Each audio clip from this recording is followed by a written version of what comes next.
Já, komið þið sæl. Brynjar Óli Viggósson heiti ég og ætla að kynna fyrir ykkur lokaverkefni mitt sem er uppgerð á Ford 3000 dráttarvél.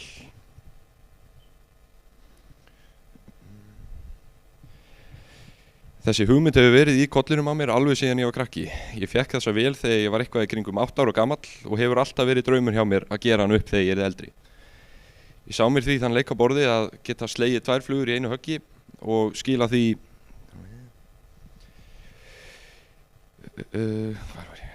því vélarupptekt á dráttarvélinni sem lokaverkefni í vélstjórn. Markmið þessa verkefnis er að endurvekja þessa gömlu vél og gera hana eins og hún sé glæný úr umboðinu. Þar sem ég hef mikinn áhuga á þessum vélum og er þessi tiltekna dráttarvél mér mjög kær. Ford 3000 og 2000 vélarnar voru mjög vinsælar á Íslandi og eru því til mjög margar svona vélar hér á landi og hafa reynst vel í gegnum áratugi. Í 3000 vélinni er 3 strokka vasskæld dísilvél, hún er 2,9 lítrar í rúmmál og gefur það bil 47 hestöfl út í hjól. Það mætti segja að þetta sé með einfaldari útgáfum af dísilvélum þar sem að það er nánast allt mekanískt og einfalt að gera við flest. Enda voru þessar vélar hannaðar að mörgu leyti með það í huga að hinn almennu bóndi ætti að geta sinnt almennu viðhaldi sjálfur. Ein af ástæðunum af hverju mér datt í huga að skila þessu sem lokaverkefni er hve líkar þessar vélar eru nútíma skipavélum, nema bara töluvert minni. Svo að þekkja svona vél inn og út mun vonandi nýtast mér í framtíðastarfi. Það sem felst í heildarverkefninu er að sandblása og fjarlægja allt rið, grunna og mála alla íhluti, upptekt á mótornum og laga allt sem er í ólagi svo að vélin verði góð sem ný. Einnig er inn í þessu talsverð smíði eins og til dæmis nýja afturbretti sem ég smíðaði á verkstæði sem ég vinn á hjá bílum og vélum á Vopnafirði. Það hefur farið alveg óhemju mikill tími í þessa uppgerð. Ég byrjaði á verkefninu í ágúst á síðasta ári og síðan þá hefur megnið af mínu frítíma farið í að dunda í dráttarvélinni. Þetta er því mjög stórt verkefni en fyrst og fremst er ég að gera þetta fyrir sjálfa mig og skila bara vélarupptektinni sem lokaverkefni.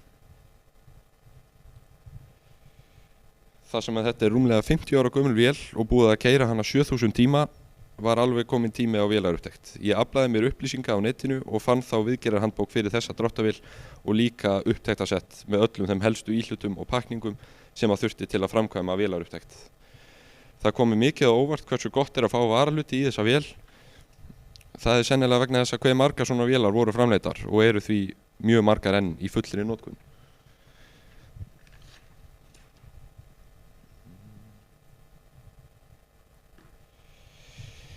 Þar sem að vélin var stödd austur í Jökulsárhlíð þurfti ég að koma henni norður.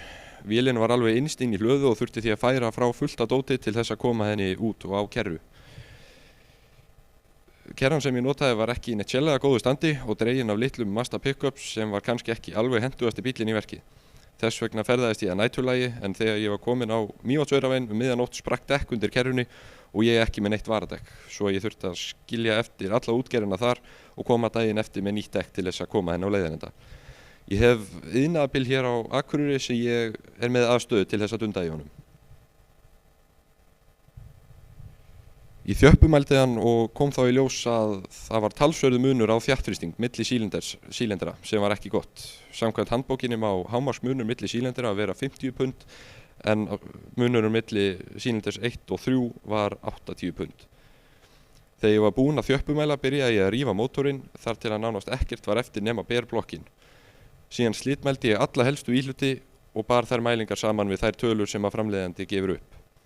Samkvæmt mínum mælingum voru þessir helstu hlutin eins og sveifarás, sílinderar og stimplar allir innan skekkjumarka.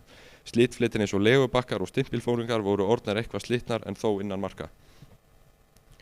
Sílinderarnir voru þó alveg á mörkurum að vera innan slitmarka en þar sem að láta bora blokkin út og setja viðgerðarslífar væri of kostnaðarsamt þá lét ég að duga að hóna þær bara.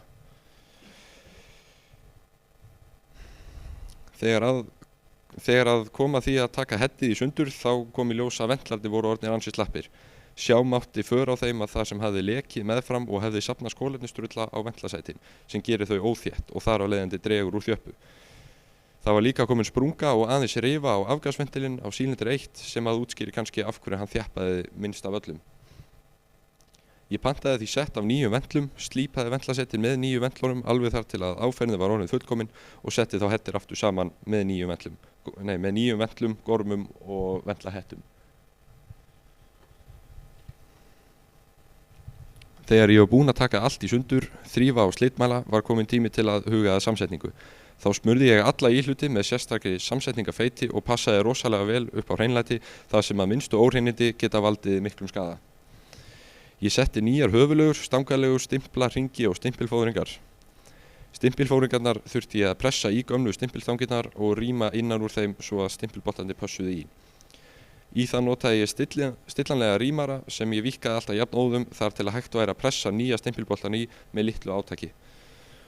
Þegar að skipta stimpilhringi þarf yfirleitt að þjala endan á þeim svo að endabilið á þeim sé rétt eftir því sem að handbókin segir.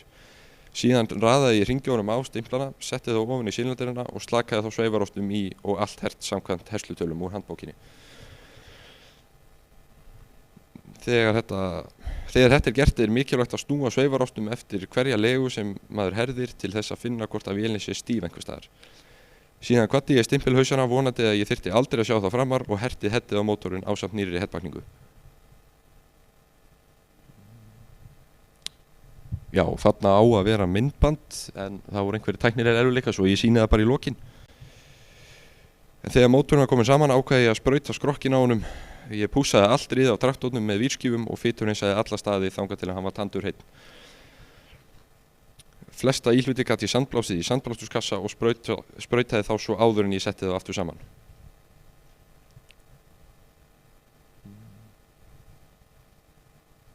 Já, þarna á sem sagt líka að vera myndband en sýni það líka í restina.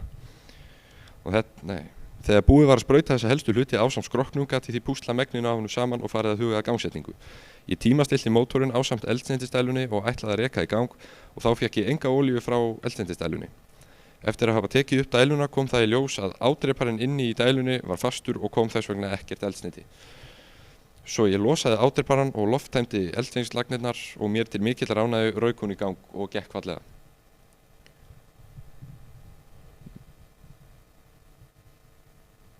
Já, hér koma nokkra myndir, hérna hann sem sagt alveg áður en þarna aðeins búið að slípa á honum en á eftir að mála. Svo komin grunnur á hann þarna, notaði epoxy grunn, svona 2 þátta, eitthvað ægilega gott. Og svo komið lakk á hann, hérna.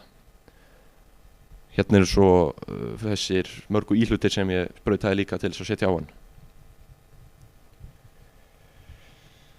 Þetta hefur verið krefjandi en aðalega tímafrekt verkefni, en þó hef ég alltaf gaman að þessu þegar upp staðið. Eins og staðan núna verkið þó aðeins rúmlega hálfnað, en ég gerði hann ökufæran í fljótu bragði til þess að koma með hann hingað í Vaffuma fyrir lokaverkefni sýninguna. Mér langar að þakka kennurunum á vélstjórn fyrir að veita mér góð ráð og lána verkfærum, bílum og vélum á Vopnafirði fyrir að afnóta verkstæðinu og síðan Orku EHF fyrir að veita mér góðan afslátt af málingavörum. En síðast en ekki síst vil ég þakka ykkur fyrir að hlusta. Takk fyrir mig.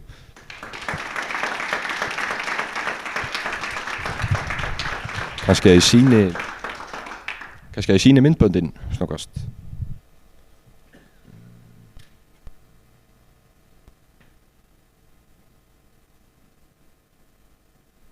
Já, hér sem sagt sprautunin. Ég var ekki svona snöggur að þessu samt.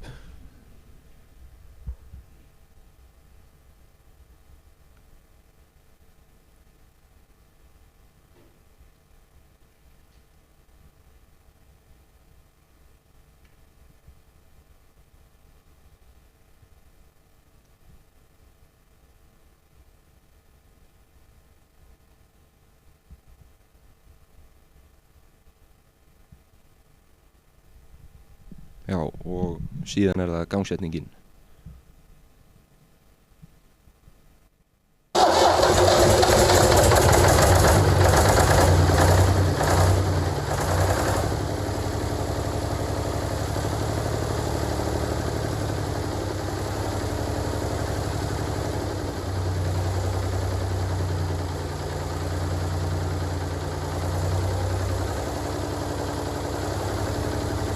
Já, fallegt það nú.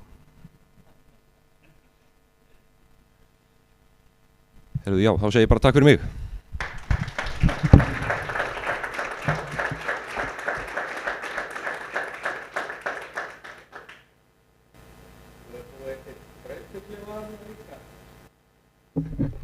Já, þetta er heimatilbúin spörðukleifi sem fóru en það virkaði nú ekki alveg, það sést nú aðeins á eileiningunum hérna í kring.